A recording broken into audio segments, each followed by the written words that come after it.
இலங்கை நாடாளுமன்றத்தில் தாக்கல் செய்யப்பட்ட மசோதாவின் எதிரொலியாக ராமேஸ்வரம் மீனவர்கள் கடலுக்குள் செல்ல அஞ்சுகின்றனர்.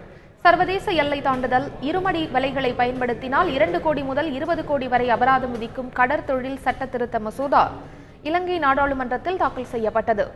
இந்த நடவடிக்கை தமிழக மீனவர்களிடையே அச்சத்தை ஏற்படுத்தியுள்ளது. ராமேஸ்வரம் பகுதியில் 100க்கும் குறைந்த அளவிலான படகுகளில் மீனவர்கள் கடலுக்கு சென்றுள்ளனர்.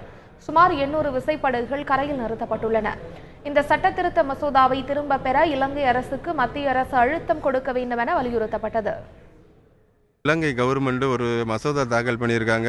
எப்படின்னா, வெளிநாட்டு மீனவர்கள் உள்ளே வரும்போது அவங்களை பிடிச்சாக்கி கோடிக்கணக்கில் அவதாரம் போடணும்னு சொல்லிட்டு நேற்று அங்கே இலங்கை அமைச்சர் மங்கள அமரவீரா ஒரு மசோதா தாக்கல் பண்ணியிருக்காங்க. அதை இங்கே நாங்கள் அடிக்கடி இங்கே ராமேஸ்வரம் அருகாமையில் இருக்கிறனால, சில இலங்கை அருகாமையில் இருக்கிறனால நாங்கள் மீன் பிடிக்கிறது எங்களுக்கு உரிமையை வாங்கி கொடுக்கணும். அந்த மசோதா இருக்கிறனால எங்களுக்கு ரொம்ப பயமாக இருக்குது. 600 படகு 700 படகு போகிற இடத்துல இன்றைக்கி வெறும் 100 படகு தான் இந்த ராமேஸ்வரத்துலேருந்து போகிற மாதிரி இருக்குது. இது மத்திய அரசு தலையிட்டு இந்த மசோதாவை அவங்கள வாபஸ் வாங்க சொல்லணும்.